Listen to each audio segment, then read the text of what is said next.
Hello, this screencast is going to show you how to use Fragnet search. There's plenty of documentation on the website with lots of details of things like how the Fragment network is built and things like that, and user documentation. This screencast is just going to concentrate on the very basics of how to run queries and how to analyze your results.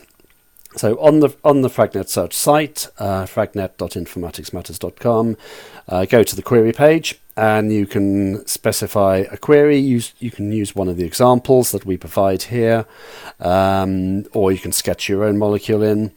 And there's some query parameters here for the heavy atom count and the ring atom count. This is the change in the number of heavy atoms and ring atoms between the query molecule and the result molecules. Any result molecules with changes bigger than those values will not be included. And we've got a parameter for the number of hops. This is the number of traversals of the Fragment network, parent-child relationships between the query and the result molecule. So in this case, we're only using one hop, so that is either a parent of this molecule or a child of this molecule. We execute that and we get taken to the results page. The results are grouped by the type of transform, and these groups are shown down here on the left hand side, and it's this grouping that is really critical to the analysis of the results. You'll see this first group is classified as a functional group addition, and it's an addition at a particular position of the query molecule, and in this case there's only one molecule in the database with that sort of transform. Similarly for the next one, but the third group here is it's a functional group addition, but it's an addition at a different site. And here we have four molecules that are all substitutions at that particular ring position. As we scroll down, we'll see additional functional group additions, and we might, in some cases, see a functional group deletion. We don't in this case because there are no functional groups on the molecule that can be deleted. Let's now go back and see what happens if we specify a 2-hop transform. So now we're going from the query molecule to an intermediate molecule and then on to a result molecule, or just the 1-hop transforms as well. So the 2-hop transforms include all the 1-hop transforms.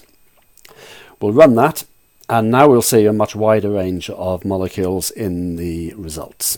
We'll still see the same functional group additions, but we also see functional group additions. That's plural, so addition at 2 different sites. So this transform is all the molecules in the database that have substitutions at these 2 sites in the query. Similarly, this transform, or this group, is additions at those 2 sites. As we scroll down, and we see a number of functional group additions, and we'll see some alternatives. Now, because we're doing 2 hops, we can add something and then delete something. So we can do substitutions or additions and deletions. So here's a much more complex type of transform, where we are deleting a ring and then replacing it with an alternative ring. So you'll see substitutions of different sorts of rings on the left hand side here.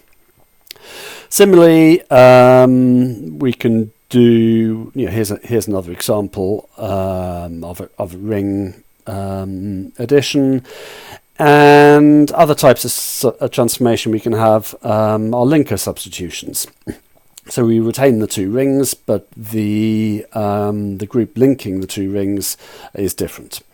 And again, you'll see all of the variants in the database that conform to that pattern. And we can basically browse through our results, and as we find molecules that we're interested in, we can add them to our shopping cart. So we'll pick those. We'll pick this one. We'll pick this one. We'll go to another group. We'll pick this one, and we can also go back to our history, and we can select molecules from our history, and we could add them from there. We could go to the query. We could run a different query, and we can then start picking from those as well.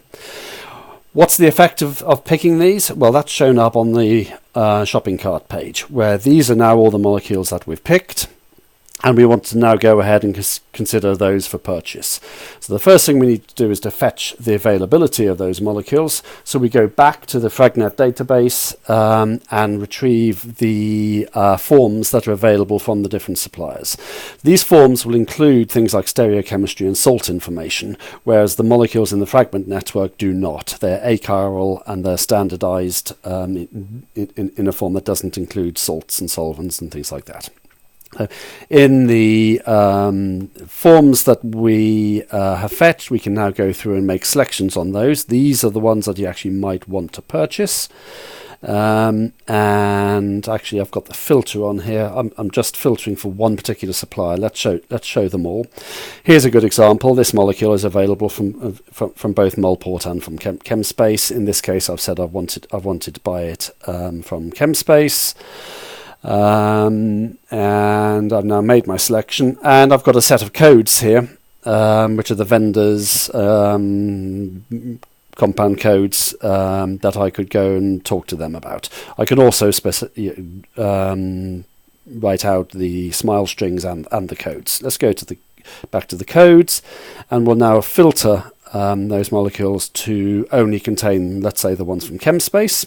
So these are the 4 molecules I want to buy from ChemSpace, so I can just quickly copy them to the clipboard, and now I can go to the ChemSpace site.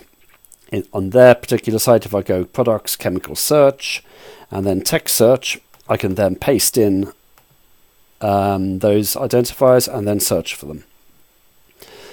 A second or so later, I've got those molecules back, and I can then go further into their site and select the pack sizes and look at the prices and things like that, and go ahead and make a purchase.